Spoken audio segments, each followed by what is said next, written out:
Hey there!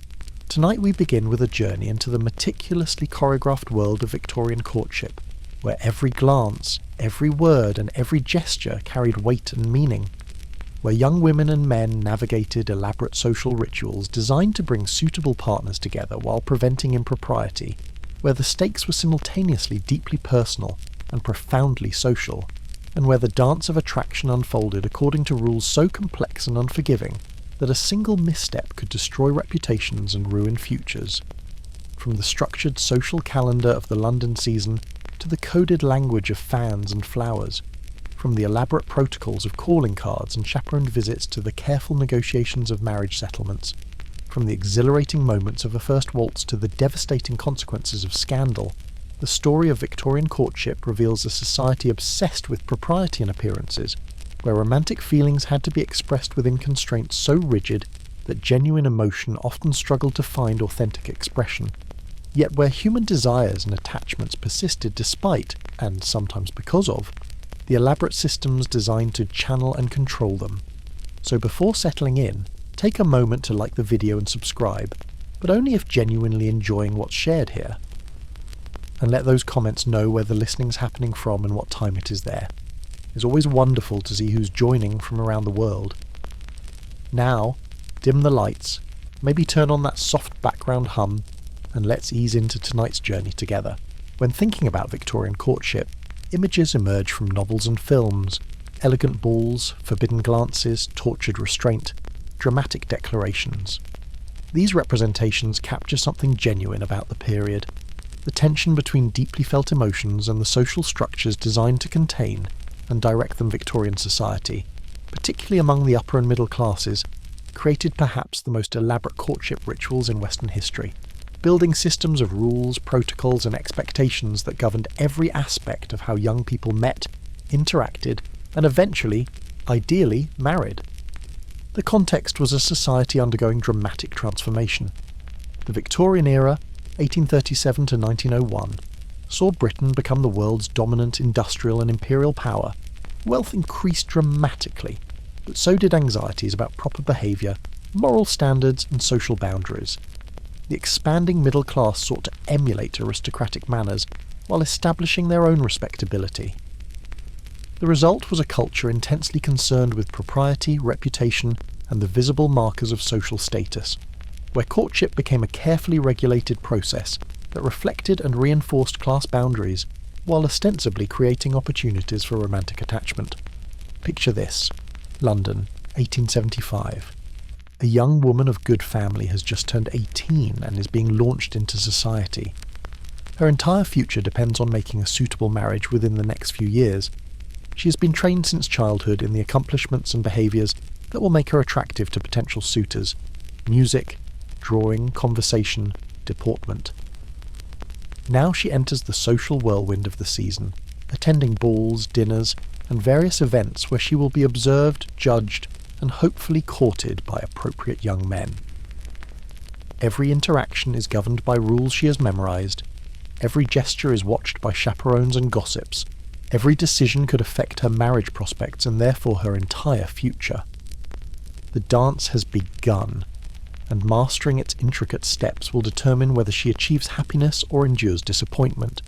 Tonight's journey explores the complex art of Victorian courtship, the social structures like the season that created opportunities for meeting, the coded languages of fans and flowers that allowed communication under surveillance, the protocols of calling cards and visits that structured acquaintance, the omnipresent chaperones who prevented impropriety, the balls and dances where physical proximity was finally permitted, the careful progression from acquaintance to engagement, the economic realities underlying romantic choices, and the devastating consequences of scandal for those who violated the elaborate codes. From the perspective of the young woman navigating the system to the economic and social forces that shaped it, the story reveals both the genuine constraints and the surprising spaces for agency that existed within Victorian courtship culture. The London season represented the most important period in the Victorian social calendar, the time when aristocratic and upper-middle-class families gathered in the capital for a whirlwind of balls, parties, and social events. Understanding the season reveals how Victorian society created structured opportunities for young people to meet potential spouses, while maintaining careful control over who could participate and how interactions occurred. The season traditionally ran from late spring through early summer, roughly April through August, though the exact timing varied across the Victorian period. Families with marriageable daughters would move from their country estates to their London townhouses, or would rent appropriate accommodation for the duration. The concentration of suitable families in London during these months created density of social opportunities that couldn't exist when families were dispersed across their rural properties. The presentation at court marked the official entry into society for young women. The debutante being brought out, or presented, would attend a royal drawing room or court presentation dressed according to elaborate protocols and accompanied by a married woman, typically her mother or another appropriate female relative, who had herself been presented. The young woman would curtsy to the monarch or to representatives of the royal family, being formally acknowledged as eligible to enter society. The presentation served as official certification that the young woman was of appropriate family and that she was now available for courtship. The preparation for presentation was elaborate and expensive.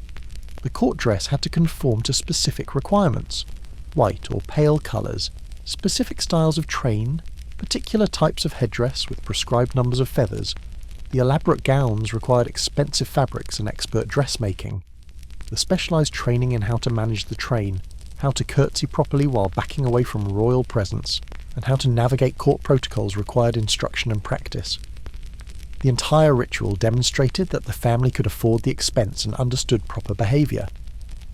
The subsequent social whirl of the season included multiple events weekly or even nightly. Balls hosted by prominent families provided the primary venue for young people to meet and to dance together under appropriately chaperoned conditions. The dinner parties allowed more intimate interactions, though still heavily supervised. The garden parties, at homes, musicales, and various other social occasions created continuous opportunities for young people to encounter each other and for families to assess potential matches. The Almack's assembly rooms in London represented the pinnacle of social exclusivity. Admission to the weekly balls at Almack's was controlled by a committee of powerful society ladies who issued vouchers only to those they deemed suitable.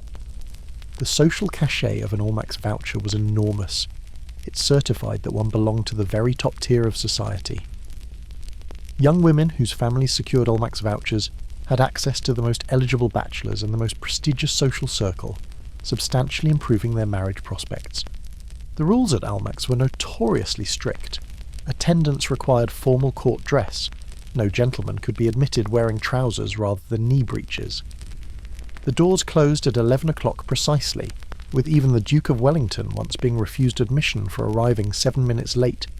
The refreshments were notoriously plain: bread and butter, weak tea, lemonade. The severe rules and limited refreshments emphasised that Almack's was about social certification rather than mere entertainment. The dance cards that young women carried at balls created visible records of their popularity and desirability. A young woman's dance card listed dances for the evening, with spaces for gentlemen to write their names when requesting particular dances. A full dance card indicated desirability and social success. A partially empty card suggested lack of popularity and could damage reputation. The visible nature of dance cards created public performance aspect, where everyone could observe who was dancing with whom and how popular particular individuals were. The chaperones who accompanied young women to all social events ensured that proper behaviour was maintained. The married woman, typically the mother, an aunt, or another appropriate relative, sat in designated areas watching the dancing, approved, or didn't approve, gentlemen requesting introductions or dances, and generally supervised to prevent any impropriety. The chaperone's vigilance meant that young people could interact at social events while their interactions remained visible and controlled. The call-out system for dances allowed gentlemen to request dances from young women they'd been properly introduced to.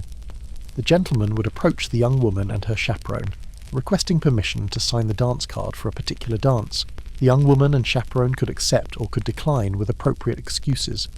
The system created formal framework for interaction, while giving young women and their chaperones power to accept or reject advances based on the gentleman's suitability. The limitations on dancing with the same partner prevented couples from spending too much time together too visibly.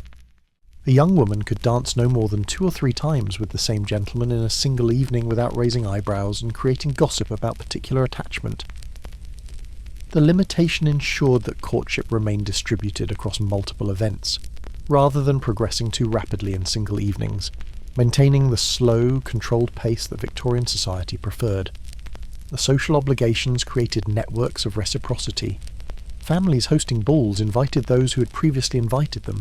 The various social events created ongoing chains of obligation and invitation that structured the social calendar.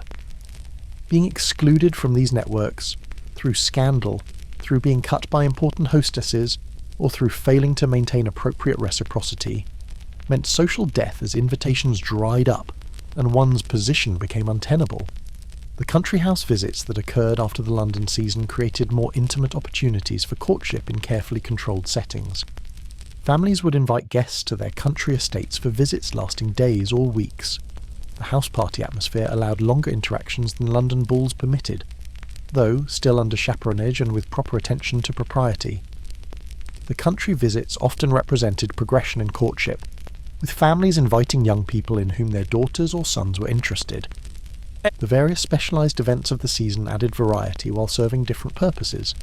The Royal Ascot races provided opportunities for display and for social interaction in daylight outdoor settings. The Henley Regatta combined sporting spectacle with social occasion. The exhibitions, concerts and theatrical performances created venues for chaperoned outings. Each type of event had its own protocols and expectations, creating diverse contexts for courtship within the overall structured system. The shorter regional seasons in major provincial cities like Bath, Brighton or Edinburgh created similar structures outside London, allowing families who couldn't afford or didn't have access to the London season to participate in analogous social systems. The provincial seasons were less prestigious than London, but followed similar patterns and served similar purposes of bringing together appropriate families for courtship opportunities. The financial costs of participating in the season were substantial. The London housing, whether owned or rented, represented major expense, the clothing required for endless social events, new ball gowns, appropriate day dress, accessories for each occasion, consumed significant resources. The servants needed to maintain proper establishment, the carriages for transportation, the various incidental expenses. All these meant that fully participating in the season required substantial wealth. The costs effectively limited participation to families with sufficient resources, maintaining class boundaries while ostensibly providing opportunities for young people to meet. Understanding the season and the social calendar reveals how Victorian society created elaborate structures that brought young people together while maintaining careful control over interactions, the compressed time period of intense social activity, the multiple venues and types of events, the careful regulation of who could participate and how. All these created system where courtship could occur under supervision and where families could assess potential matches while young people developed attachments within appropriate frameworks. The season represented courtship culture at its most organised and most ostentatiously performed, where finding a spouse became the central drama of several months of elaborate social theatre. Among the most fascinating aspects of Victorian courtship was the development of fan language, a system of coded gestures using fans that allegedly allowed women to communicate messages silently in public spaces where verbal communication was restricted or inappropriate. Understanding fan language reveals both the genuine constraints on communication and the probably exaggerated but culturally significant belief that elaborate nonverbal codes existed. The Victorian fan was an essential accessory for any woman attending social events. The practical functions included cooling oneself in hot, crowded ballrooms, creating slight breeze in stuffy drawing rooms, and providing hand occupation during social situations. Yet fans also served as props that could be manipulated in ways that observers might interpret as carrying meaning beyond practical function. The alleged fan language included dozens of specific gestures and positions, each supposedly conveying particular messages. Carrying the fan in the right hand in front of the face supposedly meant, "Follow me."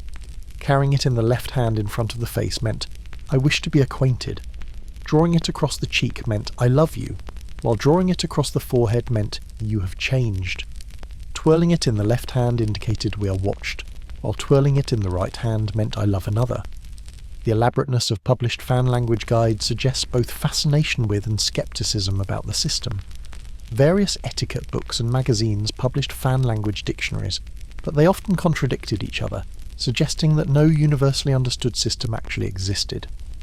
The variations indicate that fan language was more cultural ideal or fantasy than practical communication system, though individual couples might develop private meanings for particular gestures.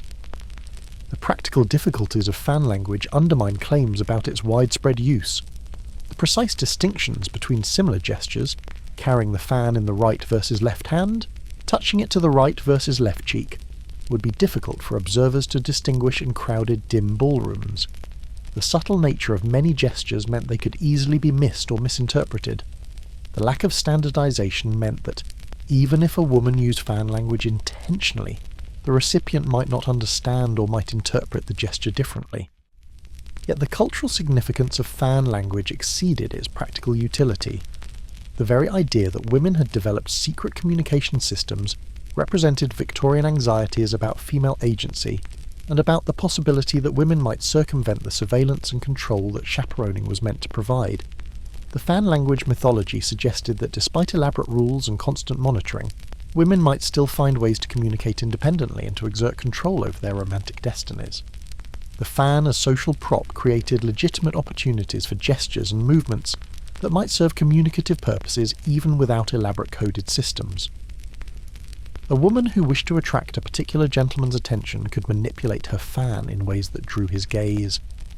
The opening and closing of fans, the fluttering movements, the positioning of the fan to frame the face or to draw attention to features, all these could serve flirtatious purposes without requiring elaborate agreed-upon codes.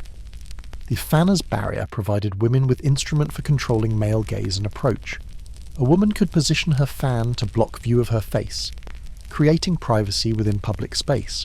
The fan could be deployed to signal disinterest or to create distance, with the physical barrier of the fan representing metaphoric barrier against unwanted attention. The defensive uses of fans gave women small measure of control over their visibility and accessibility. The different types of fans carried their own social meanings. The elaborate, expensive fans made from silk, lace, or delicate painted paper with ivory or mother-of-pearl sticks indicated wealth and refined taste.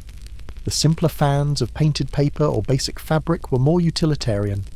The size, decoration, and quality of a woman's fan reflected her family's social position, and contributed to overall impression of refinement or lack thereof. The fan thus participated in broader systems of status display even beyond any communication functions. The painted scenes on fans often depicted romantic or pastoral subjects that themselves carried meanings. Fans showing scenes of courtship, famous romantic couples from literature, or symbolic imagery like birds, flowers, or Cupid created visual references that might inspire romantic thoughts, or that provided topics for conversation. The selection of particular fan designs could reflect the woman's tastes, or could subtly indicate her romantic inclinations. The giving of fans as gifts from gentlemen to ladies represented appropriate token of regard within courtship. A gentleman could present a fan as gift that combined beauty, utility, and appropriate expense without being so personal as to be inappropriate. The receiving and subsequent use of a gifted fan by the lady indicated acceptance of the gentleman's regard and created visible reminder of his attention. The fan gift thus participated in the economy of courtship tokens that allowed gradual escalation of attachment. The fan etiquette about when and how to use fans added another layer of social performance. Young ladies were taught proper fan handling, the graceful opening and closing, the appropriate speeds of movement, the correct positions for holding fans at rest versus in use. The training in fan manipulation was part of broader education, in graceful movement, and in the creation of elegant visual presentation. Awkward or graceless fan handling indicated poor training or natural clumsiness, either way suggesting less refined breeding. The literary and artistic representations of fan language in Victorian culture contributed to its mythological status. Novels occasionally depicted characters using fan signals. Poetry alluded to secret communications via fans. Painting showed women deploying fans in ways that seemed meaningful beyond practical function. These cultural representations probably contributed more to popular belief in elaborate fan language than any actual widespread practice of systematic nonverbal communication. The modern scholarship on Victorian fan language suggests that while some gestures may have carried meanings within particular social circles or between specific individuals, the elaborate published dictionaries of fan language were largely commercial products marketed to those fascinated by the idea of secret communication rather than practical guides to actual widespread practices. The distinction between popular belief and historical reality is important. Victorians believed in and were fascinated by fan language, which influenced behaviour and culture, even if the specific elaborate codes described in guides were more fantasy than fact. Understanding fan language reveals Victorian fascination with the idea that women might develop subtle communication systems that could operate despite and beneath surveillance.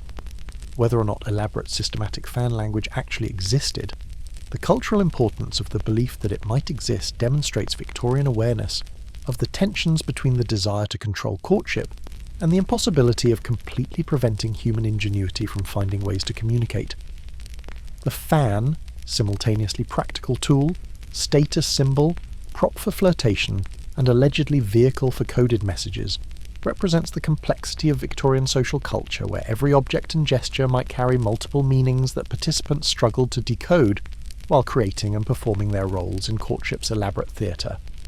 The system of calling cards and social visits represented one of Victorian society's most elaborate protocols, creating structured framework for developing acquaintance and for conducting courtship within appropriate bounds. Understanding these practices reveals how something as simple as visiting became complex social ritual governed by precise rules about timing, duration, behaviour, and meaning. The calling card itself was a small printed card bearing the individual's name and sometimes address. The card's design, the quality of paper and printing, and the formatting all communicated social status. The finest cards used heavy, high-quality cardstock with elegant engraving. The simpler cards of lighter paper with less refined printing marked middle-class status. The possession of properly formatted calling cards was prerequisite for participation in polite society, with their absence marking one as outside social pale. The morning call paradoxically occurred in the afternoon, typically between 3 and 5 o'clock. The term morning call derived from earlier periods, but persisted even though timing had shifted. The designated calling hours created predictability that allowed households to prepare for potential visitors, while giving callers confidence that their visits would be appropriately timed. Calling outside proper hours was a serious breach of etiquette that suggested either ignorance or deliberate insult. The initial call protocol required careful navigation. When families or individuals wished to establish social relationship, one party would make the first call, leaving their cards with the household servants. Even if the family were not receiving visitors that day, the cards announced the desire for acquaintance. The receiving family could then reciprocate by returning the call within a specified time, typically within a week, leaving their own cards and thus accepting the overture, or could fail to return the call, thereby declining relationship without explicit rejection. The call returned within appropriate time frame signalled acceptance, and initiated social relationship that could then develop through subsequent visits, invitations, and interactions. The failure to return a call communicated rejection that, while painful, avoided the explicit verbal refusal that would be even more awkward. The system allowed social relationships to be proposed, accepted or declined, with minimum direct confrontation while maintaining clear communication about willingness or unwillingness to associate. The actual visit, when the caller was received rather than merely leaving cards, followed strict protocols about duration, conversation, and behaviour. The visit should last no more than 15 to 30 minutes at maximum. Longer stays suggested either very intimate friendship or poor grasp of etiquette. The conversation remained light and general, avoiding controversial topics, personal subjects, or anything that might cause discomfort. The visitor sat properly, accepted, offered refreshments graciously, and observed all courtesies. The chaperonage during calls ensured propriety. A young unmarried woman could not receive male callers alone.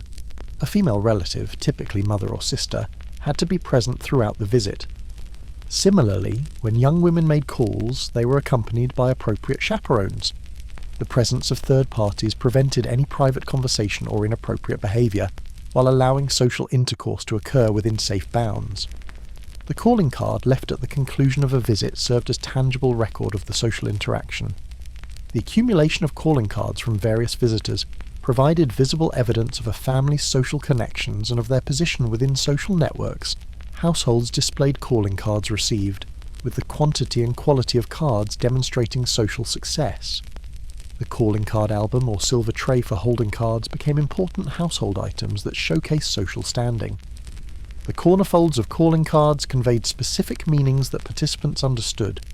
The upper right corner turned down indicated the card was left in person rather than by servant. The upper left corner folded meant congratulations. The lower right corner showed the call was for the entire family rather than for individual. The lower left corner expressed sympathy or condolence. These conventions added layers of meaning to the simple cards, creating non-verbal communication within the formal system. The at-home days represented scheduled regular calling hours when particular households would reliably receive visitors. A family might designate, for instance, at-home Tuesdays and Thursdays from 3 to 5, communicating to their social circle when calls would be welcomed. The system reduced uncertainty for callers, while giving hostesses control over when they needed to prepare for guests. The at-home days created predictable social rhythms that structured the week. The particular significance of calls in courtship context made them crucial opportunities for developing attachment. A gentleman interested in courting a young woman would call at her family home during appropriate hours, ostensibly paying respects to the family but actually seeking opportunity to see and converse with the lady. The calls allowed gradual progression from acquaintance to interest to courtship, with the frequency and duration of calls, within proper limits, indicating growing attachment. The mother's or chaperone's behaviour during these courtship calls powerfully affected the interaction. A chaperone who remained present but occupied herself with needlework or reading, maintaining distance across the drawing room, provided maximum privacy compatible with propriety, allowing young people to converse relatively freely.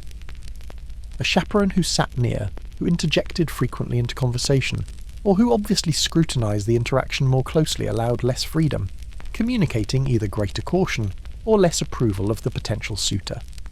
The decision about whether to be at home to particular callers gave families control over social interactions. When a servant announced a caller, the family could choose to receive the person, or could instruct the servant to say they were not at home, a polite fiction that allowed selective reception of visitors without giving explicit insult. The selective availability communicated subtle messages about relative regard and about which social connections were being cultivated versus discouraged. The escalation from formal call to informal visits marked progression in relationship. Initially, calls followed strict protocols and occurred only during designated calling hours. As relationship deepened, the formality might relax slightly. Visitors might be welcomed outside strict calling hours. Visits might extend slightly longer. The conversation might become more personal. The gradual relaxation indicated growing intimacy while still maintaining appropriate bounds. The termination of calling relationships could be accomplished through gradually failing to return calls, through always being not at home when particular individuals called, or through explicit if polite communication that circumstances had changed. The ending of social relationships required delicacy, as explicit rejection could create lasting enmity and could damage reputations if handled poorly. Understanding calling cards and social visits reveals how Victorians created elaborate frameworks for social interaction that balanced desire for connection with concerns about propriety. The system allowed strangers to become acquaintances, and acquaintances to become friends, or more, through structured progression that maintained appropriate formality, while permitting real relationships to develop. The calling ritual represented Victorian social culture at its most procedurally complex, where simply visiting someone required navigating elaborate rules that only the properly educated and socially trained could master, thereby maintaining class boundaries while providing controlled opportunities for social mobility and for romantic attachment to develop within appropriate contexts. The chaperone system represented perhaps the most distinctive and restrictive aspect of Victorian courtship culture. The requirement that unmarried young women be accompanied by appropriate chaperones in virtually all situations where they might encounter men created constant surveillance that was designed to protect female virtue while actually controlling female agency and ensuring that courtship remained visible and supervised.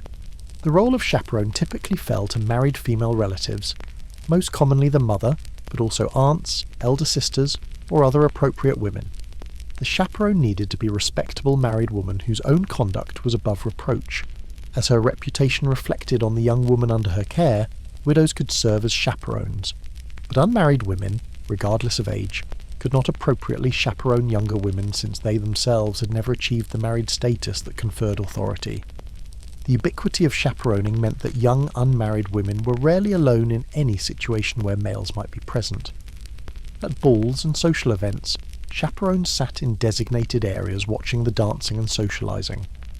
During calls at home, chaperones remained in the room throughout visits. On walks or drives, chaperones accompanied the young women. The constant presence created a situation where privacy between courting couples was virtually impossible until engagement, and even then was carefully restricted. The practical implications of constant chaperoning affected every aspect of courtship. Conversations between interested parties occurred within chaperones' hearing, limiting what could be said. Physical contact beyond brief touches of hands during dancing was impossible. The reading of emotions and intentions had to occur through small gestures, glances, and subtle verbal indications rather than through private declarations. The courtship became performance conducted for and under the surveillance of third-party observers. The chaperone's power to facilitate or obstruct courtship was substantial. An approving chaperone who allowed maximum permissible freedom, sitting at slight distance, focusing on other activities, retiring slightly early from evening gatherings, enabled relationship to develop more easily.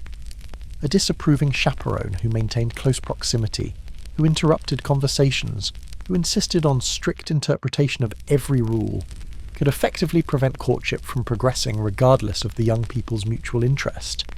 The signs of chaperone approval or disapproval became important signals to all observers.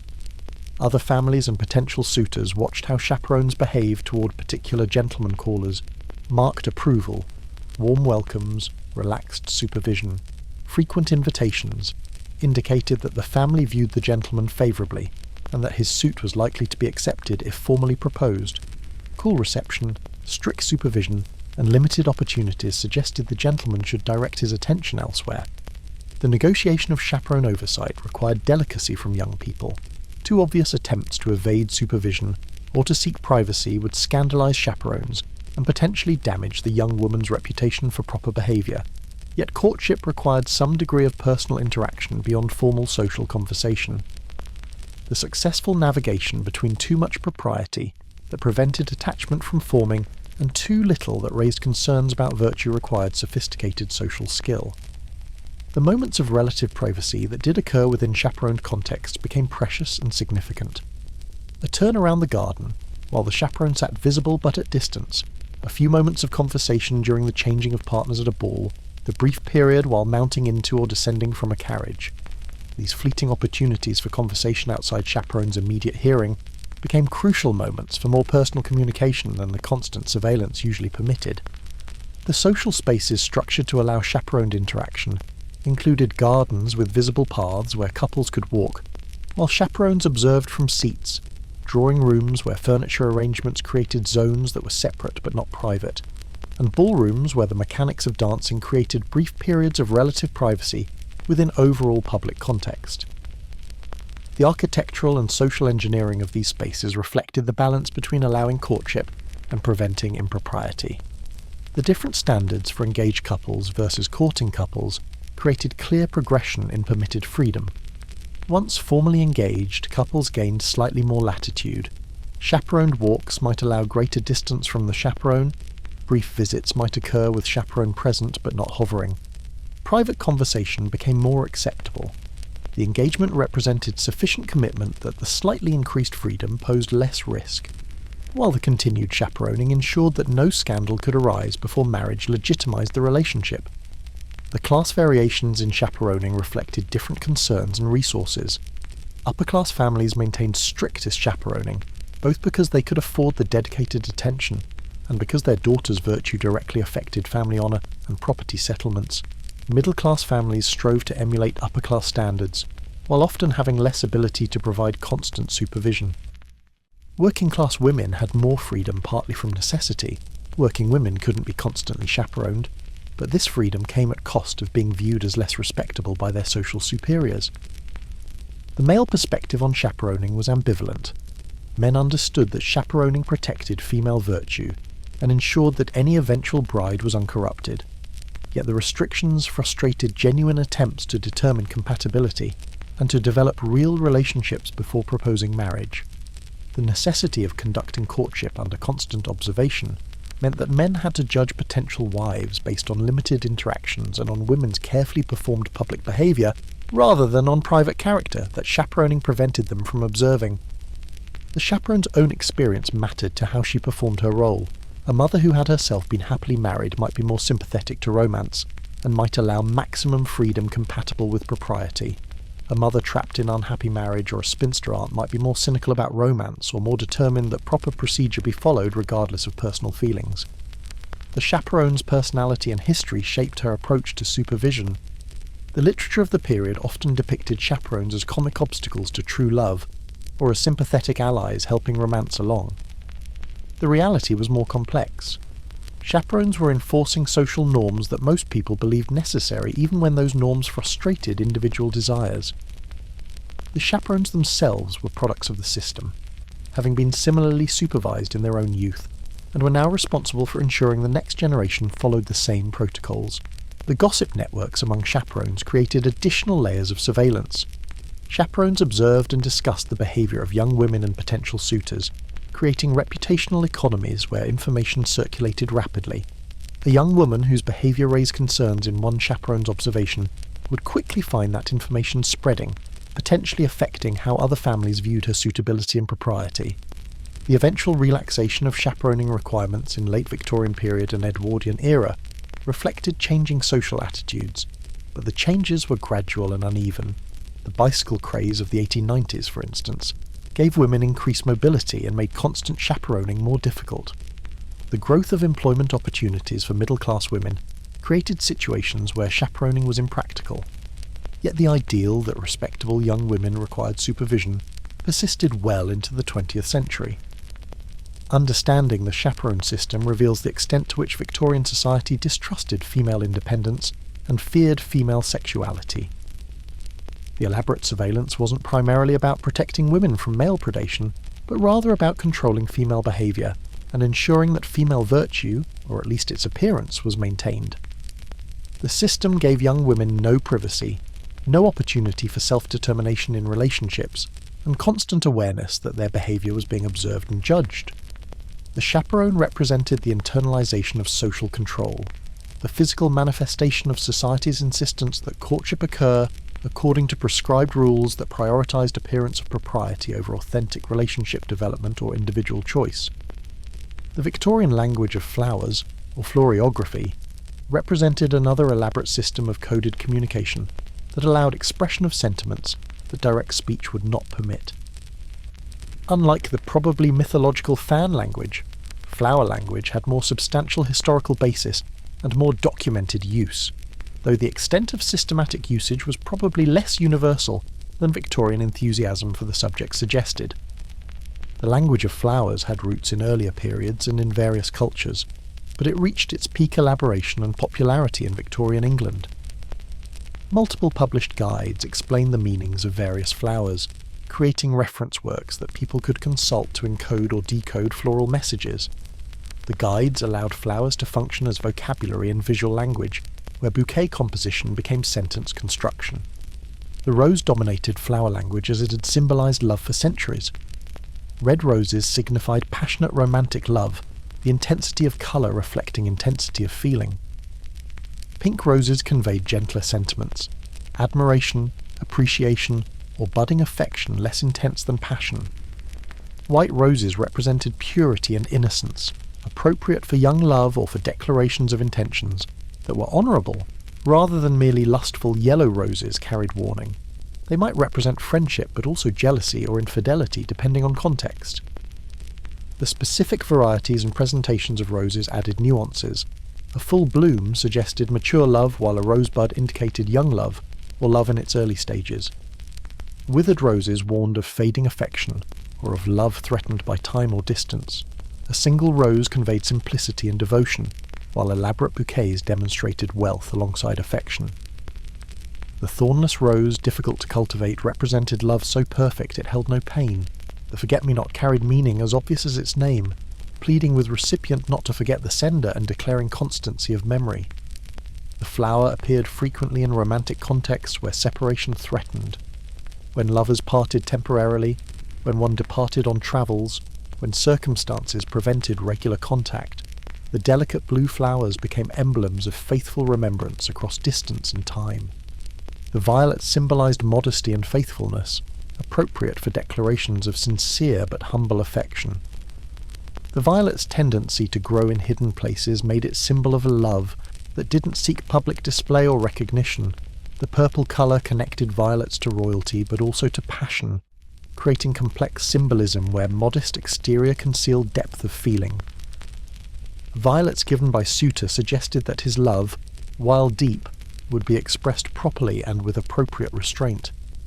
The ivy represented fidelity and enduring attachment due to its clinging growth and evergreen nature. Ivy included in bouquets added assurances of constancy to whatever other flowers' meanings, promising that the sentiments expressed would endure.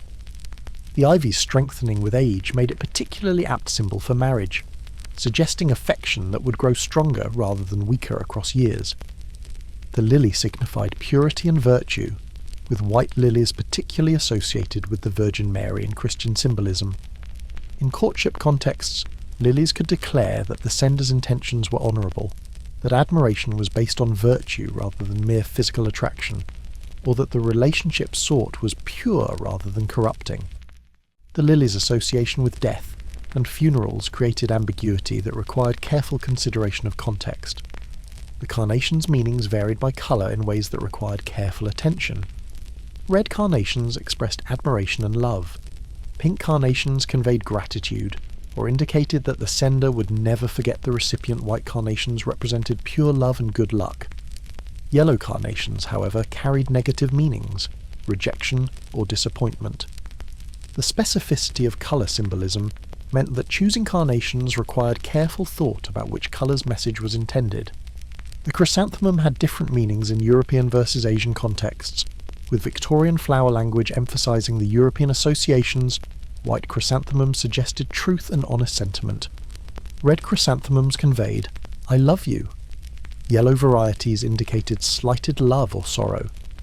The complexity of chrysanthemum meanings made them somewhat risky choices, unless sender was confident recipient would interpret them correctly. The tulip symbolised perfect love, with red tulips making passionate declarations while yellow tulips indicated hopeless love. The tulip's association with Holland and with the famous tulip mania of the 17th century added overtones of value and of investment, making tulips particularly appropriate for serious declarations where significant emotional stakes were involved. The daisy represented innocence and loyal love. The simple field flower contrasted with cultivated roses and exotic blooms, suggesting straightforward, honest affection. Without elaborate pretense, daisies were appropriate for early courtship stages when relationships were developing, but hadn't yet reached the passionate declarations that roses would indicate. The orchid symbolised refined beauty and luxury. The exotic and expensive flower indicated both the recipient's exceptional qualities and the sender's resources to acquire rare blooms. Orchids appeared less frequently in everyday flower language due to their cost and relative scarcity, but when given, they made strong statements about both admiration and means. The orange blossom was particularly associated with weddings and with bridal purity. The custom of brides wearing orange blossom in their hair or carrying orange blossom bouquets made the flower strongly connected to marriage, making it inappropriate for casual courtship but perfect for engagement or wedding contexts. The combination of flowers allowed complex messages that single varieties couldn't convey. A bouquet might include roses for love, ivy for fidelity, forget-me-nots for remembrance, and other flowers that together created nuanced statement of the sender's feelings and intentions. The composition became act of careful thought, where selecting and arranging flowers required considering how the individual meanings would combine into coherent overall message. The herbal additions to bouquets carried their own meanings. Rosemary symbolised remembrance. Lavender suggested devotion. Thyme conveyed courage. The inclusion of herbs mixed practical fragrance with symbolic meaning, creating bouquets that pleased multiple senses while communicating through Victorian flower language vocabulary. The presentation of flowers mattered as much as their selection. Flowers given personally by a gentleman to a lady represented more intimate gesture than flowers sent by messenger. The size and elaborateness of arrangement communicated expense and effort. The freshness of blooms indicated care and timeliness. The attached note, if any, could clarify or enhance the floral message while remaining appropriately brief and formal. The receiving of flowers required response that acknowledged the gift while remaining appropriately modest. A lady might display flowers prominently, signalling her pleasure and perhaps her receptiveness to sender's feelings. She might wear a bloom from a bouquet, creating personal connection to gift. Or she might fail to acknowledge flowers at all, communicating disinterest or disapproval through studied indifference. The seasonal variations in flower availability added temporal dimensions. Spring flowers suggested new love or renewed affection after winter separation. Summer blooms indicated love in full flower. Autumn selections carried melancholic undertones acknowledging season's decline.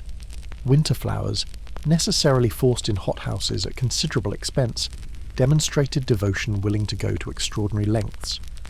The practical limitations of flower language included the expense of acquiring appropriate blooms, especially out-of-season varieties.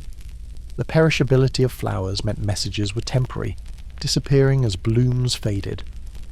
The possibility of misinterpretation, given variations in different flower language guides and individual unfamiliarity with complete vocabulary, meant intended messages might not be received as planned. The literary and cultural fascination with flower language, perhaps exceeding its actual systematic use, influenced how Victorians thought about courtship and communication.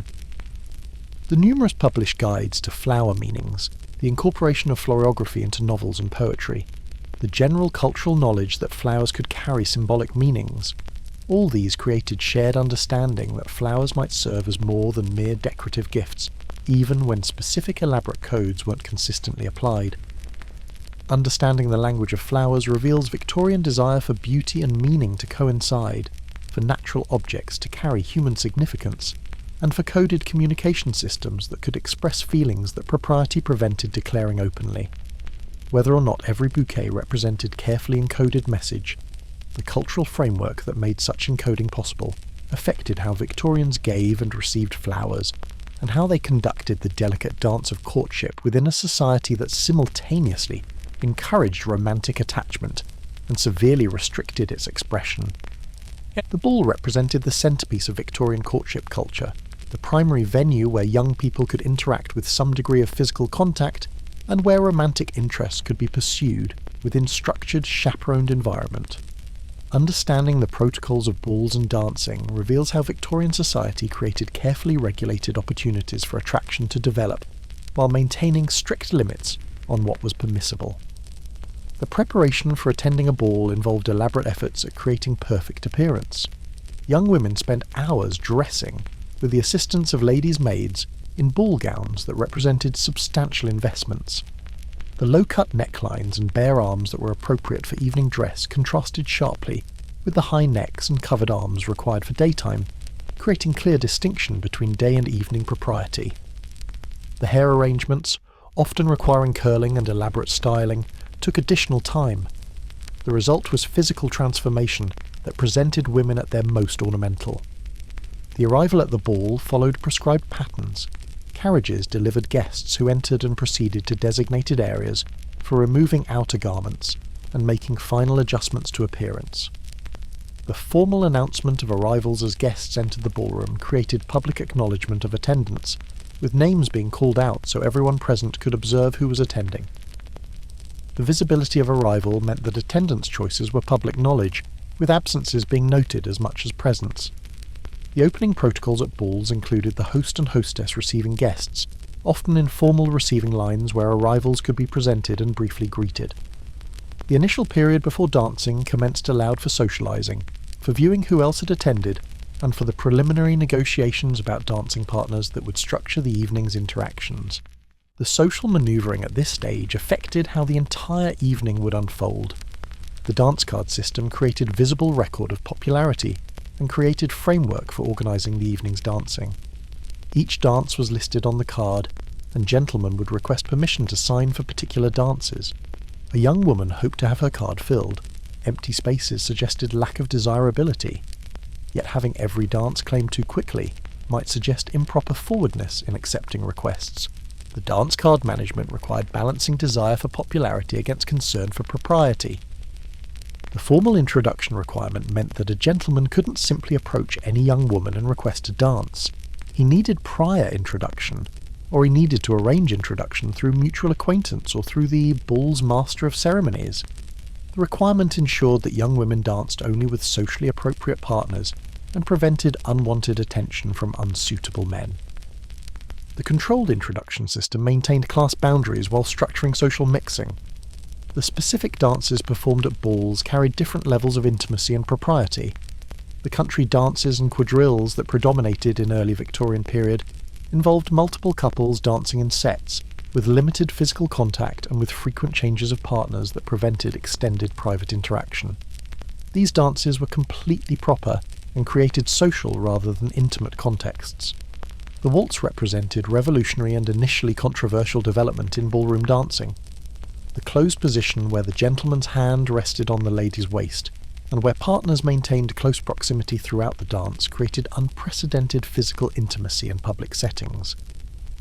The continuous turning movement prevented conversation with others, and created insular world where dancing couple existed in their own space despite the crowded ballroom.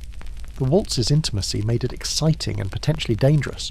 Young women needed parental permission to waltz, and the number of waltzes danced with any single partner was carefully limited. The polka, introduced in the 1840s, brought high energy and close partnering similar to the waltz, but with different rhythm and steps.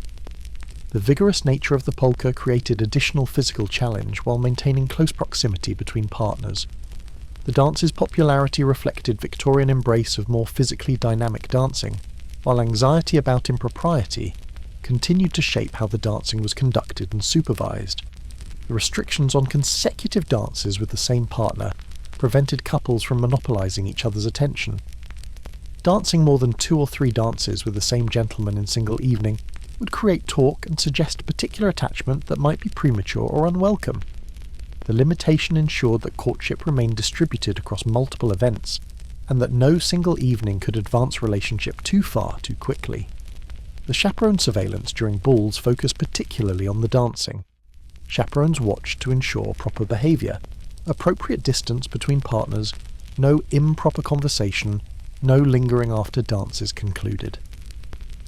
The chaperone could refuse permission for particular dances if she disapproved of a gentleman or if she felt her charge had danced too much with him already. The visible oversight reminded dancers that their behaviour was being monitored and judged. The physical demands of dancing created legitimate opportunities for brief withdrawals and recoveries. After energetic dances, couples might retire briefly to refreshment areas or to cooler spaces near windows or terraces, still chaperoned but with slightly more opportunity for conversation than the dance floor provided.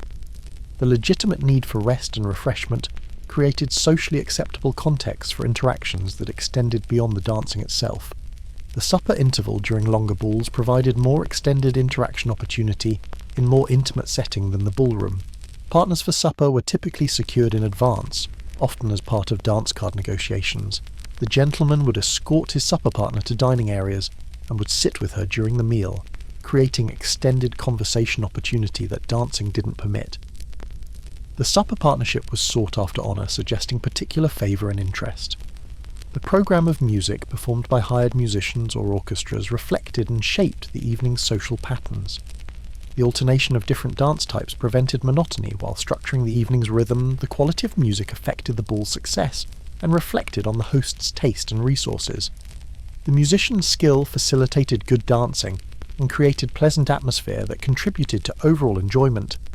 The etiquette about accepting or declining dance requests required delicacy. A lady could decline to dance if genuinely fatigued, or if her dance card was already full.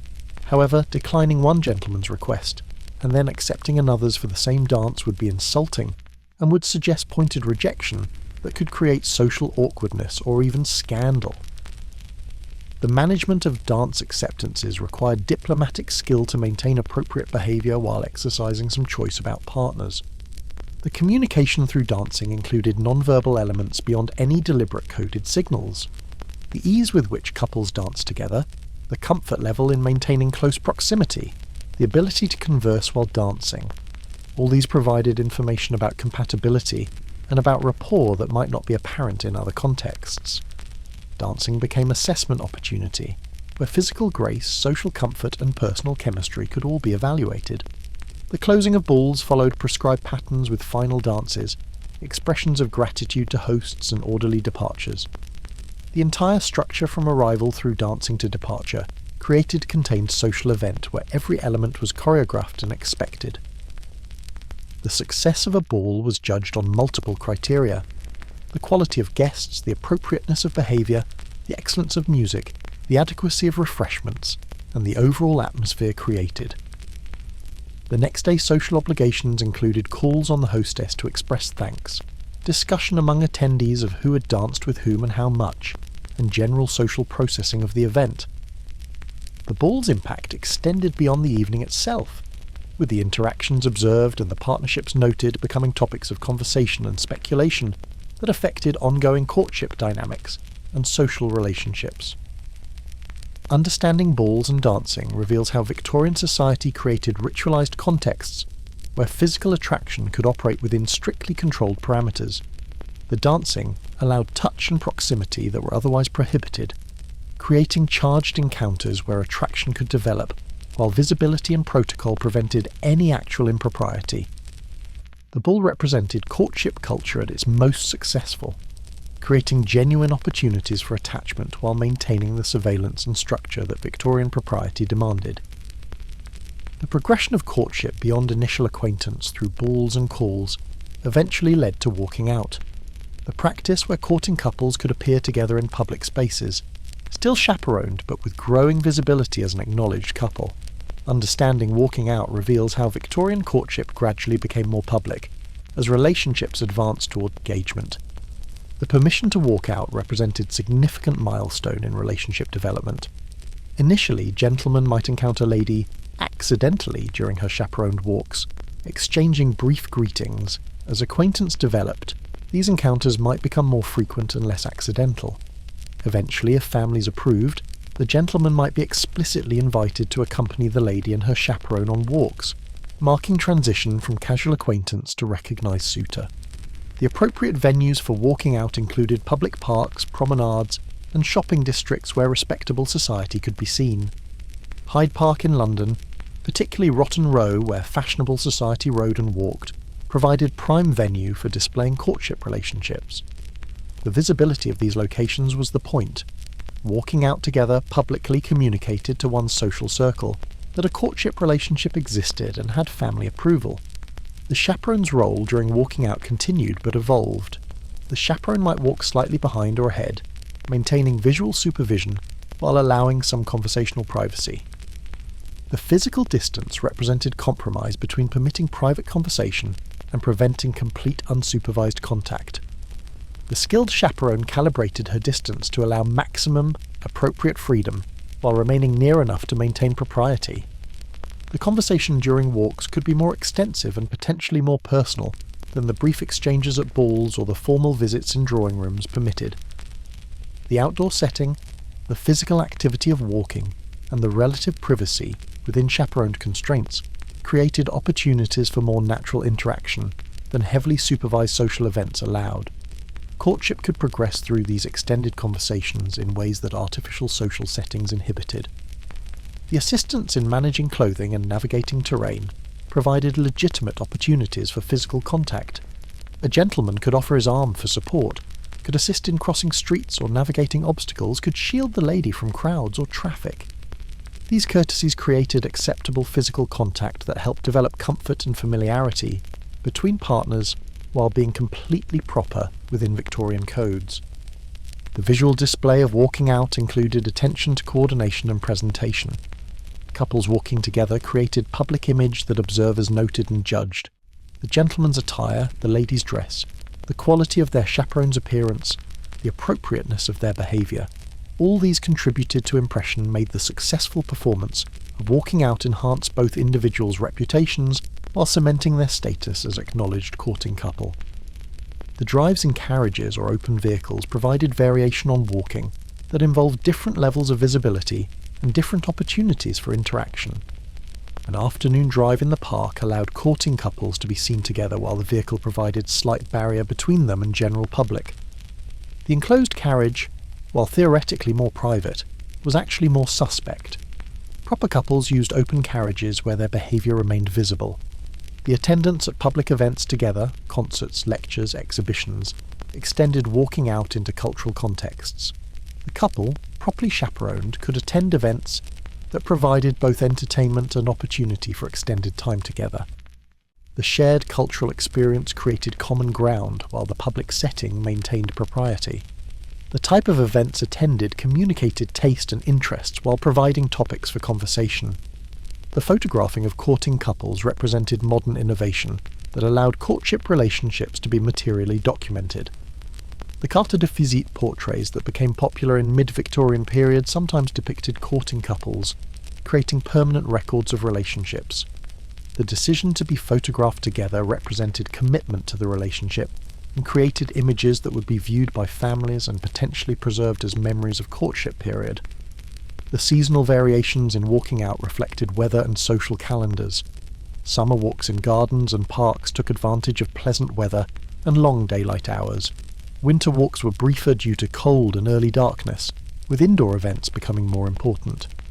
The walking out patterns adapted to seasons while maintaining the core function of allowing courting couples visible, chaperoned, but relatively informal interaction. The gift-giving during walking out period included small appropriate tokens that could be presented during walks or drives.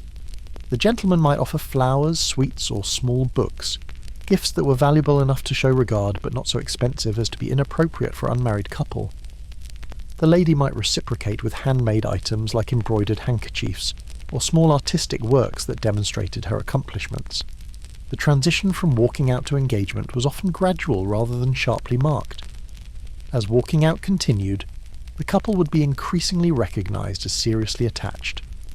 The gentleman would likely have secured parents' permission to court seriously, creating understanding that engagement was likely outcome. The walking out period allowed families and the couple themselves to assess compatibility before the formal commitment of engagement. The breakup during walking out period required delicate handling. If couple or families decided the relationship shouldn't progress to engagement, the walking out would gradually cease, with less frequent encounters and eventually with clear communication that the relationship wouldn't advance. The public nature of walking out meant that its cessation would be noticed and commented upon, potentially affecting both parties' reputations and future prospects. The class variations in walking out reflected different resources and expectations. Upper-class couples walked in most fashionable areas and had resources for carriages, attendance at expensive events, and elaborate preparation. Middle-class couples adapted practices to more modest means while aspiring to emulate aristocratic patterns. Working-class courting might involve walking out in more local, less prestigious venues without elaborate chaperonage that wealthier families could provide. Understanding walking out reveals how Victorian courtship gradually escalated from initial acquaintance through increasing levels of public acknowledgement toward engagement. The walking out period allowed relationships to develop with more freedom than early courtship permitted, while maintaining supervision and visibility that prevented scandal.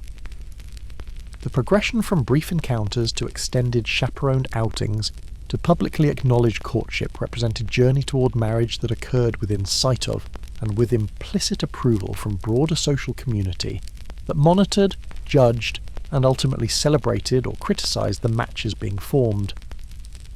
As this exploration of Victorian courtship concludes, what emerges most powerfully is recognition of the extraordinary constraints under which romantic relationships developed, and the remarkable resilience of human attachment in finding expression, despite systems designed to control and channel it.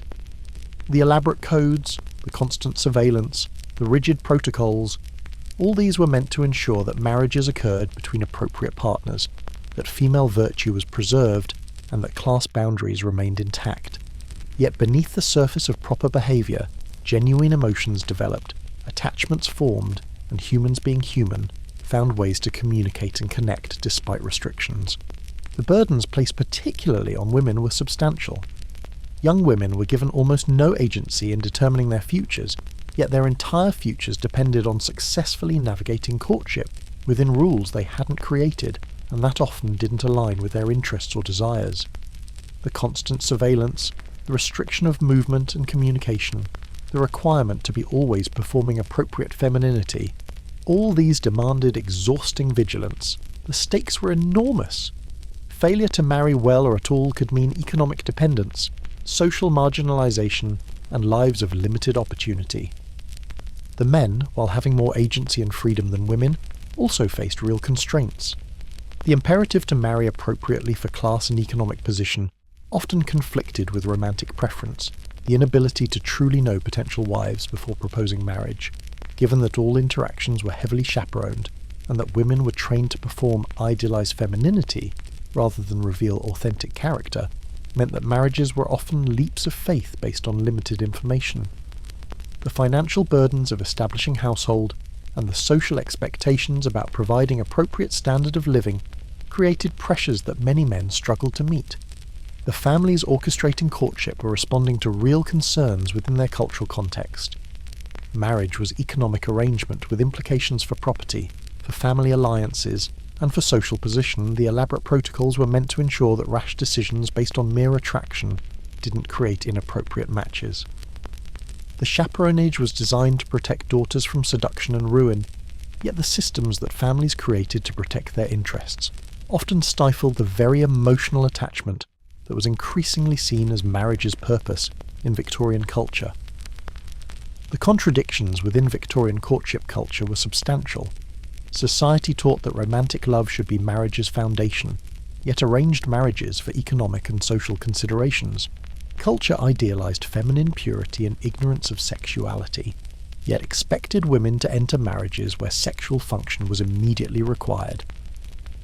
Society claimed to protect women through chaperonage and restriction, yet the protections were also controls that prevented female independence, and that gave women no opportunity to develop judgment or autonomy. The surviving letters, diaries, and novels from the period reveal that real people navigated these systems with varying degrees of success and satisfaction. Some found genuine love and built happy marriages within the constraints. Others accepted loveless but economically necessary matches. Still others rebelled against the system, sometimes successfully, but often at great cost to reputation and prospects. The human stories behind the protocols remind us that these were real people facing consequential decisions while trying to balance personal desires against social expectations and economic necessities. The eventual loosening of courtship restrictions in late Victorian and Edwardian periods reflected broader social changes, increasing women's education, the bicycle providing new mobility, the gradual, if limited, expansion of opportunities for middle-class women, and slowly changing attitudes about female capability and about the relationship between romantic love and marriage. Yet the changes were gradual and uneven, with elaborate courtship protocols persisting well into the 20th century among certain classes and in certain regions. The influence of Victorian courtship culture extended far beyond the Victorian period itself. The ideals about romance, about proper conduct between men and women, about the importance of female virtue and male honour, all these shaped subsequent culture in ways that persist in modified forms today. The Victorian legacy in modern dating culture, in ideas about relationships, and in ongoing debates about gender roles and appropriate behaviour demonstrates how powerful Victorian cultural patterns were, and how slowly deeply embedded social norms change even when their original contexts have vanished. The aesthetic legacy includes the romantic imagery that continues to shape how popular culture depicts romance. The formal balls, the elaborate clothing, the coded communications, the restrained emotions building to dramatic declarations. The visual appeal of Victorian courtship culture, captured in countless films and novels, creates nostalgic vision that obscures the genuine constraints and difficulties while preserving memory of elaborate social performances that actually occurred. Understanding Victorian courtship reveals both the specific features of a particular historical moment and broader patterns about how societies attempt to regulate human relationships. The tension between desire for individual choice and social need to control marriage for economic and class purposes, the conflict between romantic ideals and practical necessities, the struggle between authentic emotion and required performance. All these characterise Victorian courtship while being universal challenges that appear in varying forms across societies and periods. As light returns and this journey through Victorian courtship concludes, what lingers is appreciation for the complexity of systems that were simultaneously oppressive and productive, that constrained while also creating frameworks within which genuine attachment could develop, and that shaped individual lives while reflecting broader social structures and anxieties. The young Victorians who navigated courtship's elaborate codes were neither simple victims of oppressive systems, nor merely participants in quaint historical customs, but rather humans facing genuine challenges, experiencing real emotions, and making consequential choices within circumstances they inherited, and that they tried to navigate toward happiness, security, and fulfillment as best they could, within the considerable constraints that Victorian propriety imposed. The elaborate protocols, the constant surveillance, the rigid expectations, all these were meant to control, yet humans being humans, found ways to communicate, to connect, and to form genuine attachments despite the restrictions, the creativity shown in developing coded communications, the persistence of genuine feeling despite structures designed to contain it, and the ultimately limited success of social engineering in completely controlling human hearts. All these testify to the resilience of human emotional life, and to the limited power of social conventions to entirely suppress desires and attachments that persist across all times and circumstances. The Victorian courtship system represents both the high point of elaborate social control over romantic relationships and the demonstration that even the most elaborate systems cannot entirely prevent human hearts from finding ways to connect across the barriers that society erects.